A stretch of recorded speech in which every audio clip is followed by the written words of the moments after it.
Welcome to everyone, members, new members, guests from out of the area, and so forth. This is this month's program meeting. A couple preliminaries first. So who are we? We're the Triangle Free Thought Society, which is the local atheist, agnostic, non-believer, etc. identifier of your choice group for the Raleigh, Durham, Chapel Hill, North Carolina area. What do we do? 4 pillars: activism, community, education, and service. We are a chapter of FFRF. We are an affiliate of American Atheists and of the American Humanists Association.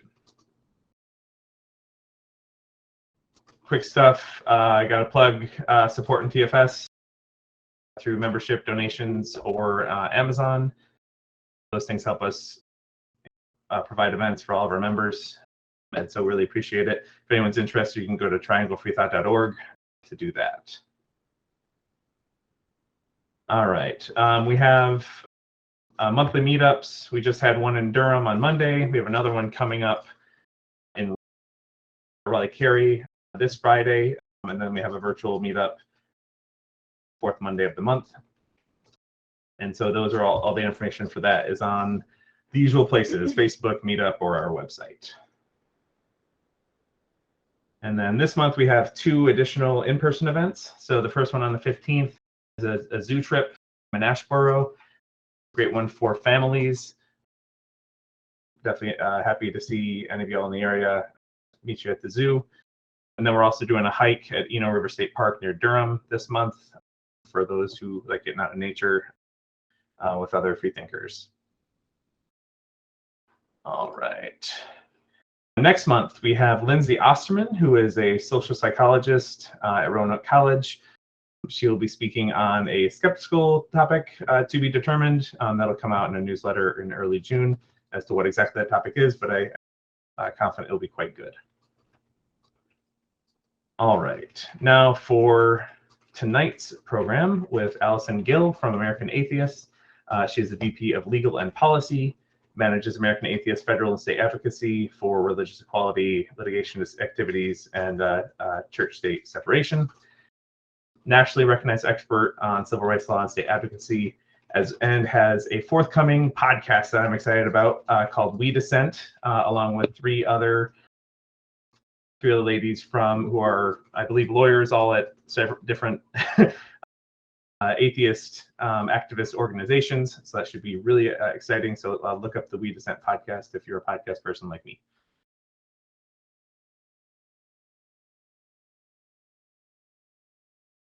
Hi, everybody. I'm really excited to speak with you today about data. I'm a big fan of data. I love speaking about it. So just, I see a lot of people are from North Carolina. Some folks are from out of the area. I will say that I've presented on a lot of data issues previously. So if you've seen a lot of me speak about data a lot of times, this might be a little bit repetitive, but for those who haven't, it should include a lot of new stats and new information from all of our reports. So I'll get started by going through our agenda. First, I want to talk about why data about atheists and non-religious people matters, why we care about it, and why we're actually pursuing it, and why it should be a major part of our agenda as non-religious people and non-religious organizations. Then I'll show you some select data from the U.S. Secular Survey and talk about that survey that we did in 2019 and the various different reports. And lastly, I'll provide some select data from the subpopulation reports that we've been releasing after sort of breakouts from that larger set of data. The most recent one being the Nonreligious Women in America report. So first of all, why does data about atheists and non-religious people matter? Well, first of all, there's a general lack of data about non-religious communities. There's very little data collection that occurs. Folks might have heard about, for example, the data collection that happens through the Pew research set. Basically, they do a lot of research on religious groups and demographics, but it's not a national group. I mean, it's not a government group. That's a private nonprofit organization that does research. So there are some groups like that, but there is very little federal data collection through federal surveys, such as, I don't know, the behavioral risk factor surveillance system, which looks at health indicators for adults all across the country, and other types of major surveys. And because of that lack of data collection on religion, and that includes not just for non-religious people, but also for religious people and various religious minorities, we have a lack of information about how groups that are facing, discrimination and oppression, or because of their beliefs or lack of beliefs, how they are affected and what the health and other types of disparities they face, sort of what they look like all across their country. As a society, we do tons of research, surveys on lots of different issues, from education to drug use to work to crime victim, if you're a victim of crime, all sorts of different surveys. And that's how we learn information about what people's experiences are in their daily lives, so that we can take action. And that sort of feeds back into the federal government and allows them to sort of figure out where we should be putting federal dollars, how we should shape programs in order to best affect people, how to reduce, for example, factors that might lead to worse health outcomes, or that might lead to homelessness. So data collection is a really important part of what our government does. And currently, there is almost no data collection around religion. There's only one survey I'm aware of, and it's called the National Survey on Family Growth. And it's a tiny little survey, and the questions are horrible. There's I think you can choose between 22 different kinds of Christian in the survey. And you can also choose none as in your religion. Not atheist, but none. I don't even think they have some categories on there. You have to go down 2 levels before you can get to Muslim, for example. So that's the sort of outdated questions that do exist. And for most surveys, including on the census, there is just no data collection about religion, which makes it very difficult for us to know things about religious minorities and also non-religious people.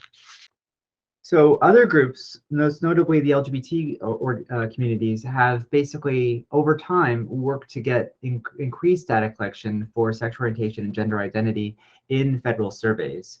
So they've recognized that as being really important and worked to achieve it over a period of years, getting those questions onto more and more federal surveys so that they would be able to provide data about health disparities faced by LGBTQ people, about education disparities, bullying, all sorts of different issues, crime victim, if people are victims of crimes in different communities, homelessness, just a whole range of issues that might affect people in that community differently than others.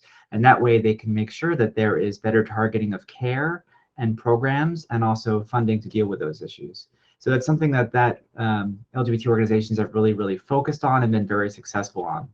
It's something that we are unfortunately much further behind if we want to sort of, in the same way, make sure that non-religious people are being fully seen by federal government and by policymakers.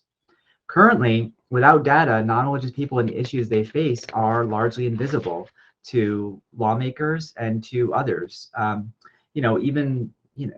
is important for things like the media. If you were talking about communities, for example, non-religious people, having data to talk about them can make a real difference, because it shows you, is this just a one-off thing I'm talking about, a one-off story, or is it supported? Is there is this happening to more people, or am I just talking about an anecdote? So it's really helpful. It helps fuel societal conversations about issues and what is important. And so if we don't have data collection, then we just have silence about those issues, or people's, we all have experiences about what it's like to be non-religious. At the same time, those are just our personal experiences. It's hard to sort of generalize those. We can't just say that's how it is for all non-religious people. There varies a lot by area, and so this is one of the reasons why we need increased data collection, so that we understand what issues the communities are actually facing, as opposed to what we might guess that they're facing. And I'll give you an example of that. I grew up in New Jersey, and I currently live in DC. Both are incredibly, liberal areas, and I've never really encountered much discrimination for being non-religious. But that's not the same for people, for example, that might live in Alabama or even some areas in North Carolina. There might be quite a bit of religious oppression for people that are non-religious. They might feel like they might face employment issues. They might face bullying or harassment in education. They might have difficulty finding housing or daycare. Those are all common things that we hear about. And people in, I guess, more liberal areas like DC or New Jersey, it's easy not to understand that there's a whole large segment of the community that are facing these issues in other parts of the country when it's not affecting you. And that's one of the reasons I feel like data collection is so important, because it helps us understand as non-religious people that, that our experiences do not pertain to everybody else. In some places in this country, non-religious people are facing a real uphill battle, and they really need our support. So that is essential for understanding our community needs, for advocacy, for improving services like I've talked about, and for also making sure that it's possible to get grants and funding for programs to actually address the needs of non-religious communities. I'd like to give an example when it comes to advocacy, is that if I, as a lobbyist, am going into a lawmaker's office to speak about a bill, it's really helpful to be able to, the first thing they're going to ask me is, how many people does this affect? What is the issue? Can you give me statistics on the different issues that, why does this need to be done? Can you back what you're saying with facts and figures? And so, the lack of data about our community can really be a hindrance when we can't talk about how our communities are affected by various issues and what percentage of the community we are, for example. Those are all really important. So when I talk about non-religious people, I do want to clarify, I'm not talking about the so-called nuns. So a lot of the research done in this field, especially by Pew, sort of categorizes people that do not select any specific religious affiliation as being religiously unaffiliated, or often called nuns. And this is a very large segment of the population that has been growing over time. You can see on the chart on the left, there currently is about 29% of the population, almost a third, that is identified or as a nun, in that they do not select any specific religion that they associate with. And that is different, actually, than being actively non-religious. The way that we usually, identify someone as being non-religious is someone who identifies with one or more non-religious labels, and that's the way that we identify people for the data research I'll be talking about in a moment. So here, this broad category can include people that we consider atheists or agnostics, and it also can include people that are fairly religious. Let me give you a few stats to show you what I mean. According to a 2014 Pew poll, about 34% of the nuns claimed that religion is a somewhat or very important in their life. So more than a third claiming that religion is somewhat or very important in their life, and 61% believe in some sort of God or universal spirit. So these are the nuns, right? That's not the same thing as being non-religious. If 61% believe in some sort of God, you can't really call that non-religious. It really is a mixed bag. So if you look at the chart on the right, and this one's a little bit older, you can see that the people that specifically identify as atheists or agnostics make up about 9% total. And I think it's over time, it might have increased to might be about 11%. But that's the range. It's somewhere around 10% of the population is actively atheist or agnostic, according to these polls. And these polling systems are not perfect. It's just what's available. And that's our best estimate at this time. The research I'll be talking about, this is population-based research looking at demographics. So this is representative of, our nation. The data I'll be talking about today is not the same. It's what's called a convenience sample. So it's not representative of all non-religious people, and it's not showing like the percentage of non-religious people in the country. It's doing an in-depth dive on non-religious communities so that we can understand differences between them, how different factors affect them, and other aspects about those communities. So it's a different type of research than what we're seeing with Pew here. Okay, so I'll start with some data. Well, first information about the U.S. Secular Survey, and then talk about data. The U.S. Secular Survey was conducted in late 2019. It was through, as I said, a convenience sample. An outreach was primarily done online and through partnerships with many, many national and local secular organizations. We really wanted this to be like a broad community-based outreach for all the national and local secular organizations possible in order to get a very wide swath of people. Originally, we were hoping to get from 5,000 to 10,000 respondents, but we actually passed 10,000 respondents in the first 8 hours of opening up the survey. And ultimately, we ended up with nearly 34,000 total participants. We had to actually cut the survey time. We didn't realize going into this, but you actually have to pay per respondent. So we did like an emergency fundraiser to keep it open because we ended up being fairly expensive, which is great because we want as much data as possible. But it just, you know, after like a few weeks, we had to say, okay, wait, this is starting to add up. But it was really important to get as many people as possible. So we got such a huge number of participants. The report was published in 2020, and it is available at secularsurvey.org. Here is the beautiful cover. And I'll go through a few stats. So I think the most notable takeaway from the report that I want to talk about is that there was a striking difference in outcomes for non-religious people in very religious communities versus not religious communities. And you can see the chart on the left shows what percentages of people said that they live in very religious communities versus other types of religious communities. So you can see it's about 1/3 live in what they call very religious communities. On the chart on the right, this is the percentage of the percentage of constituents in that state, or participants, I should say, in that state who said that their communities were very religious. So you can see the highest. We divided them up into 4 quartiles.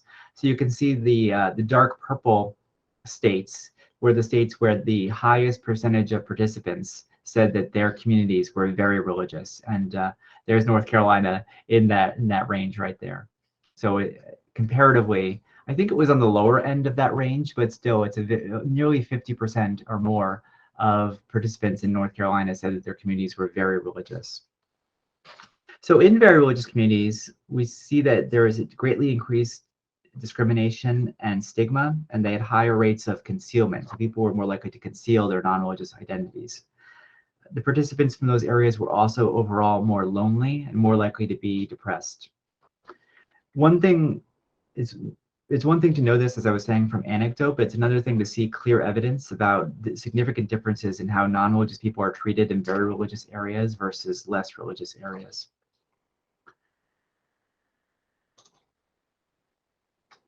Okay. So first I'll start by talking about discrimination. We asked participants if they had experienced negative events within the past 3 years in different areas of their lives because of their non-religious beliefs.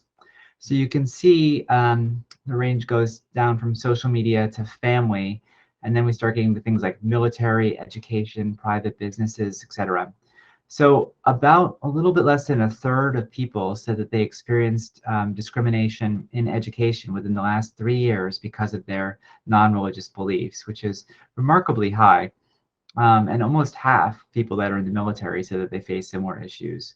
In employment, it was about 1 in 5 participants said that they faced issues within the past 3 years because of their non-religious beliefs.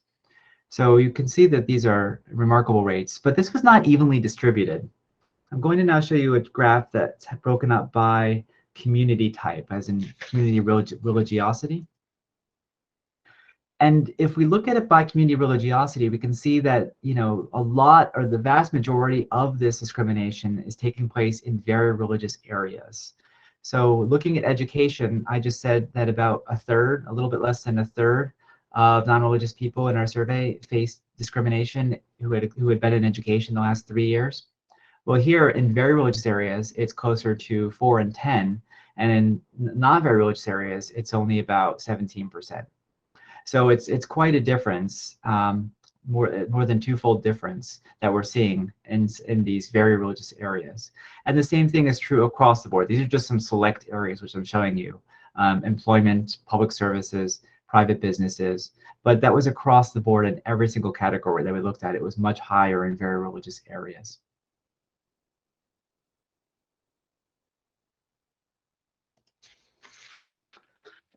Another issue that we looked at is stigmatization. So stigmatization is, the way we were conceptualizing it is by looking at various different, what are called microaggressions. So these are things that people experience that do not rise to the level of discrimination, but that are othering and that they sort of convey the idea that non-religious people are less than, that they are bad or wrong, that society looks down on them.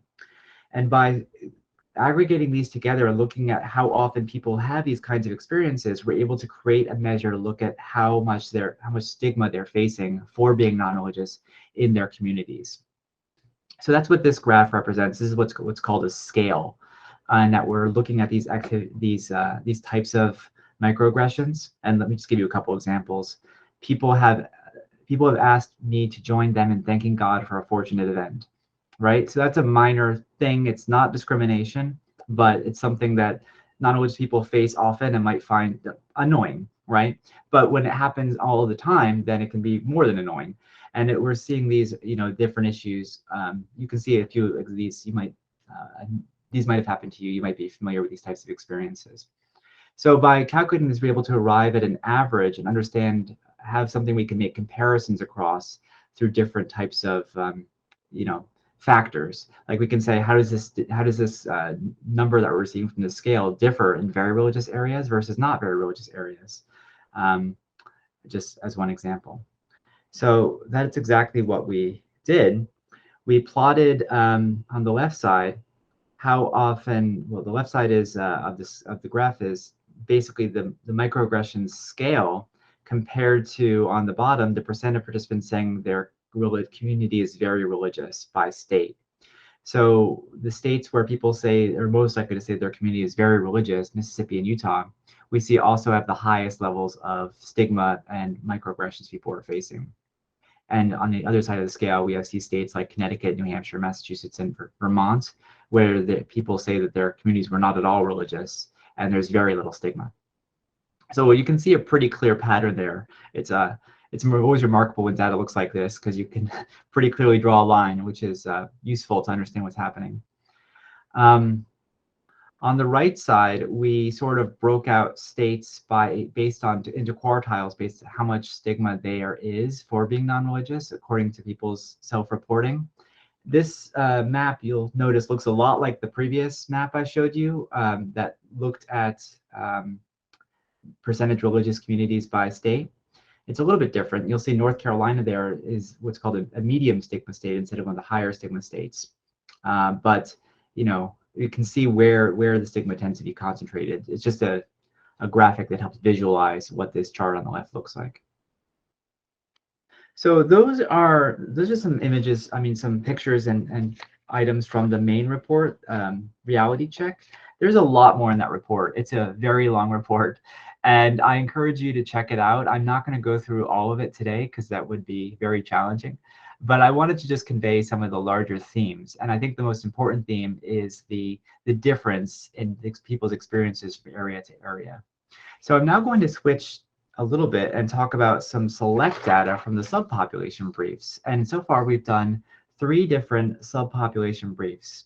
We did one on non-religious young people, and that's young people ages 18 to 24, so college-age young people. We did one on Black non-religious Americans, and most recently we did one on non-religious women in America. So these have been released over the past year. Non-religious women in America was released, I think, in March. So that's our most recent one. And these are also all available at secularsurvey.org. These are basically from that huge set of 34,000 non-religious people all across our country. These are subpopulations, so broken out data sets from that larger data set. We're working currently on 2 more of these briefs. I was actually editing one right before this. The next one's going to be on LGBTQ non-religious people, and then we're going to do another one in the future after that later this year. So there'll be 5 total.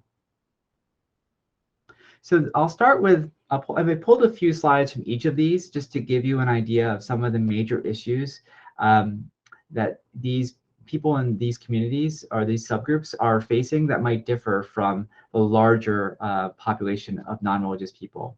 So this is useful because it both focuses in on some of the real significant differences that we're seeing.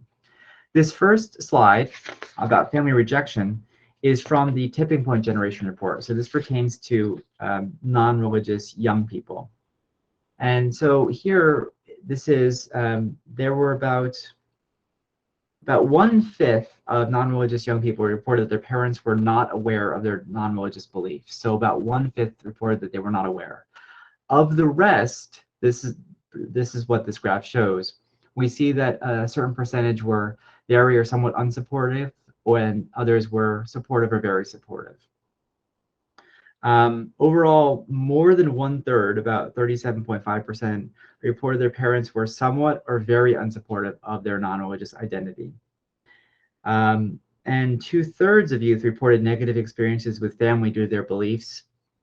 In very religious areas, this was closer to about 3/4 of non-religious young people reported negative experiences because of their non-religious beliefs.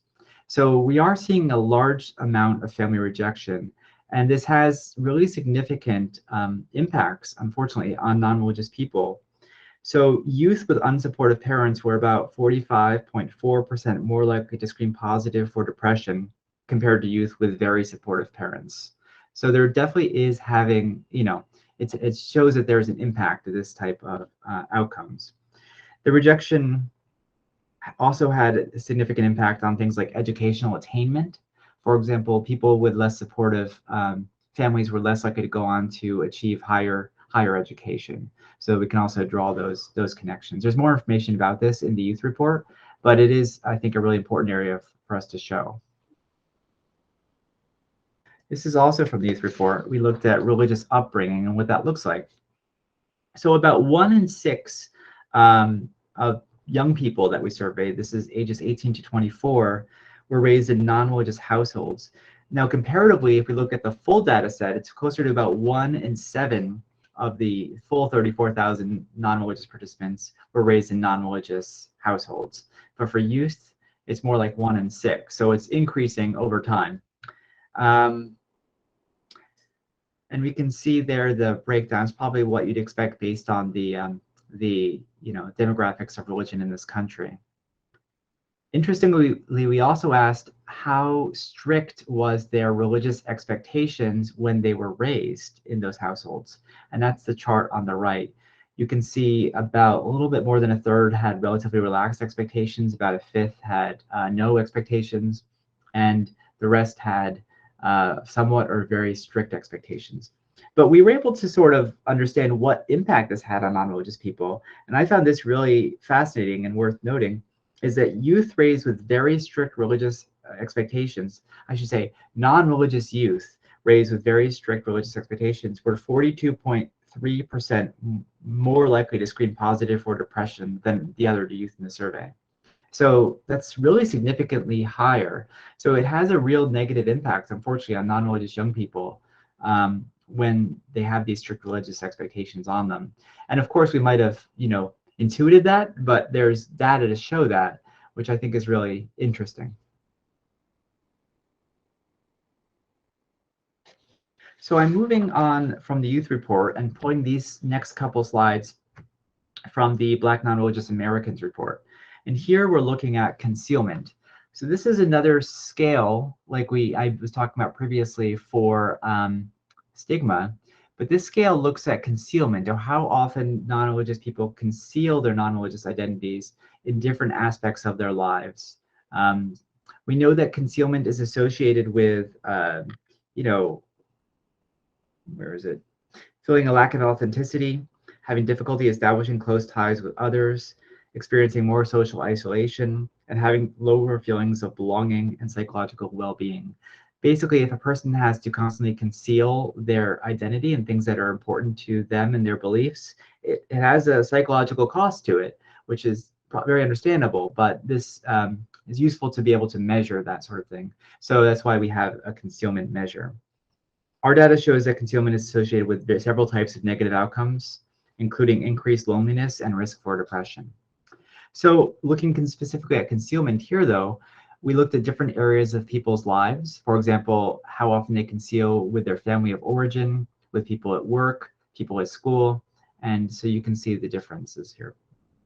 What was notable, although Black non-religious participants were more likely to conceal their beliefs, slightly more likely to conceal their beliefs overall, they were significantly more likely to conceal their religious beliefs from specific groups, likely members of their immediate family and also their extended family, where more than half mostly or always concealed their non-religious beliefs from their extended family, which is very high.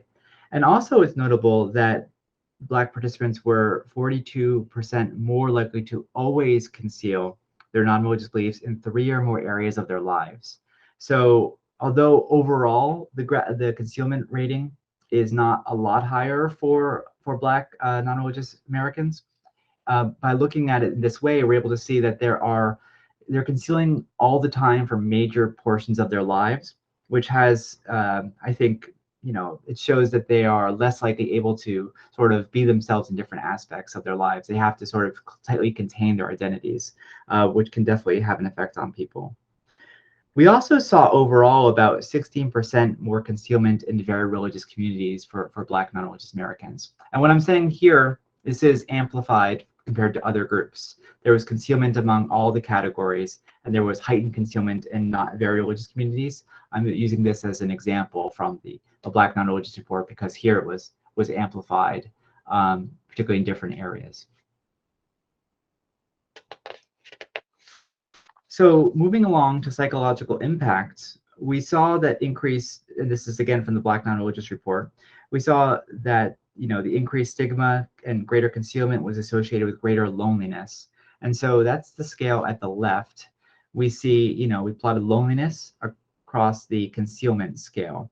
So where there was a greater degree of concealment, there was also a higher degree of loneliness on average.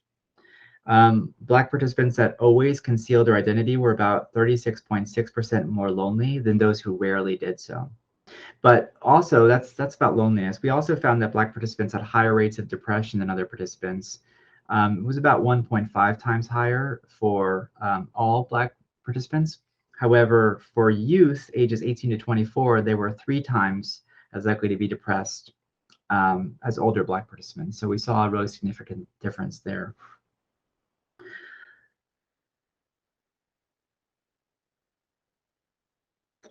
Finally, actually this is true for all the categories, but I'm mentioning it here on the right side, people that experience discrimination because of their non-religious beliefs were much more likely to experience likely depression. So for example, if they were facing discrimination while trying to access substance abuse services or housing or mental health services, we saw a percentage increase in likely depression. And that's what the numbers show you at the right. So it's really significant here. The same thing is true for the other populations that we looked at, but it wasn't quite as marked as here, which is why I pulled out this slide.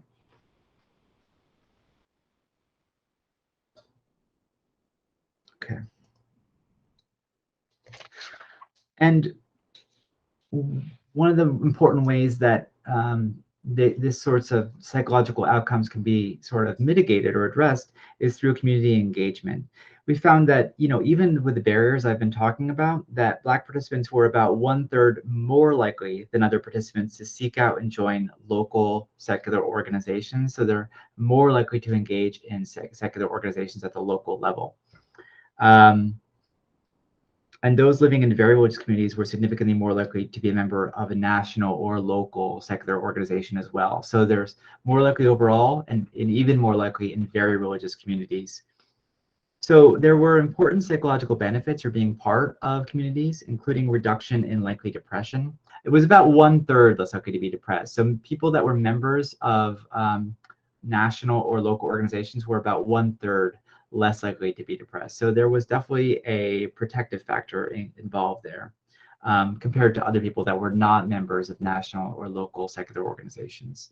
So, I mean, that's intuitively, it makes a lot of sense. Being members of community, engaging with people that are like-minded, being able to express oneself in those ways are all, important mental health factors. So that's one of the reasons why we're seeing this. But it shows why it's even more important to basically have non-religious organizations, especially in very religious areas. This is also about community engagement, but I'm switching now from the Black Religious Americans, Non-Religious Americans report to the Nonreligious Women brief. And so here we're talking about community engagement again. And so I'm showing membership by community religiosity. So just like Black non-religious participants, women participants were more likely to be members of local secular organizations than other participants. And I'll say that women with children were slightly more likely than other women to be members of local organizations as well. So overall, women are more likely to belong to local organizations, and women with children were even more likely to belong to local organizations. So you can see on the left, we looked at membership in local organizations by community religiosity. And you can see that women all across the board are more likely to be engaged. However, in somewhat and very religious areas, they're even more likely to be engaged compared to other participants in very religious, in local non-religious organizations.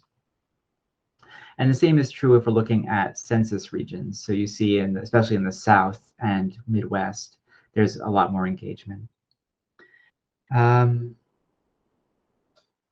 very religious communities, it's hard to sort of estimate those numbers, but it's about 1.5 times as likely to be members of local organizations in very religious communities. So clearly this is fulfilling an important need, especially where there is more stigma and discrimination. And it's, there's clearly an interest and a need to participate in these organizations, and it's fulfilling, addressing people's concerns in a way. So it's just such a higher level that it's showing that there's a strong interest in sort of pursuing this.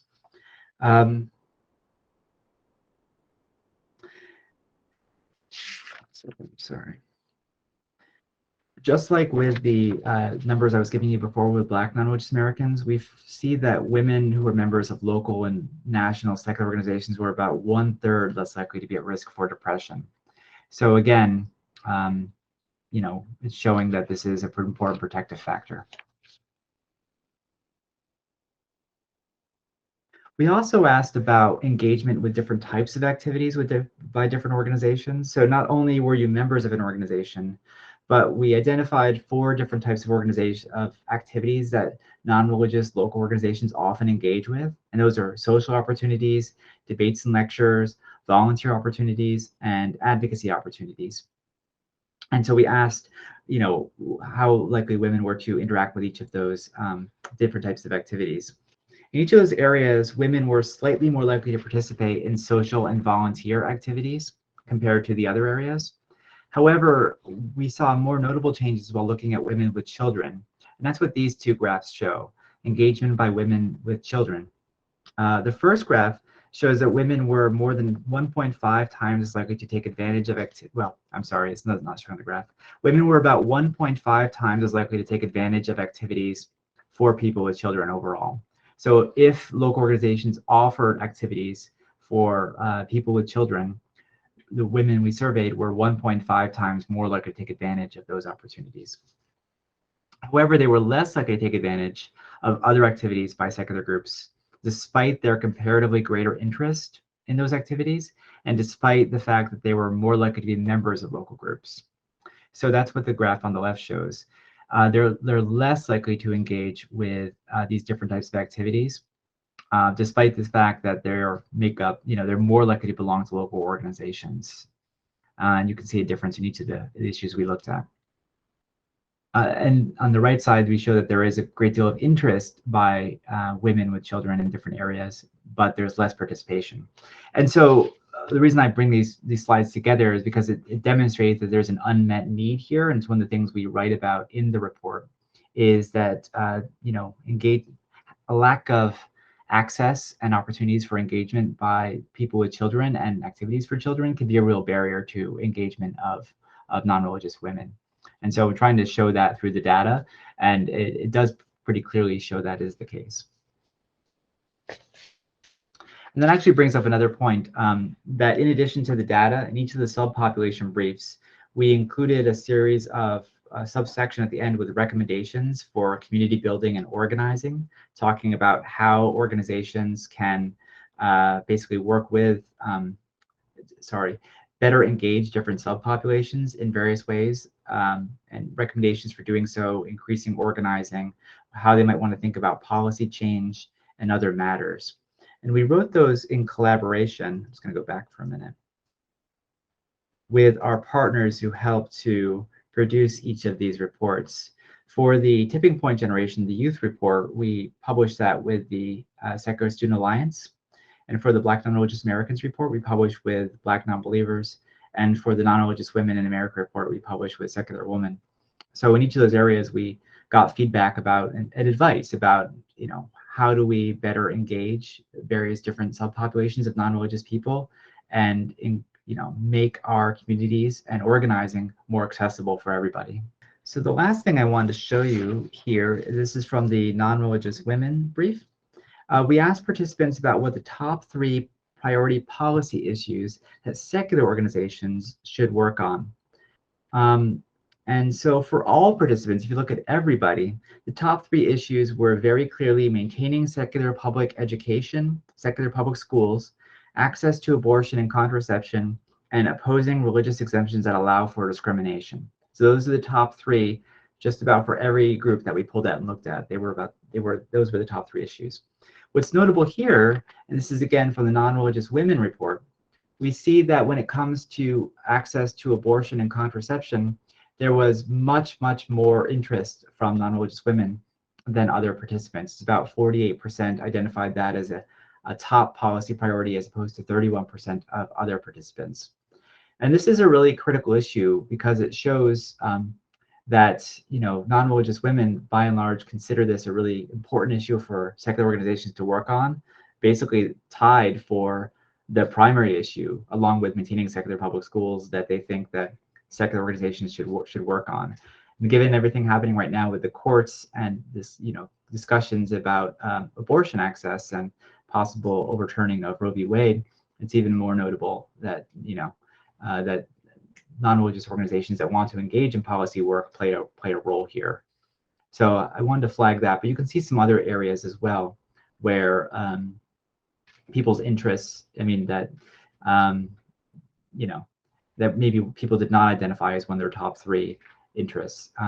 So it does vary quite a bit.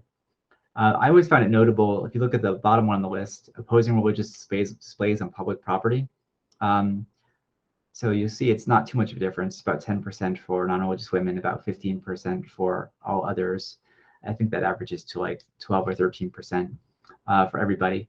But regardless, that's, there's a stereotype about non-religious people that's all we care about is like fighting, signs on courthouses and other types of things like that. And of course we do care about that because it's a violation of, the separation of religion and government when the government is promoting religion. But like non-religious people care about a whole host of issues. And so this really does show that they want us as secular groups to engage in a variety of different types of issues. So that was a smattering of different types of data. I hope it wasn't too confusing because I was pulled from lots of different reports, and this was a little bit of a trial because I haven't tried that before. So I hope it was interesting and useful. I'm happy to take questions. I'm going to stop sharing now.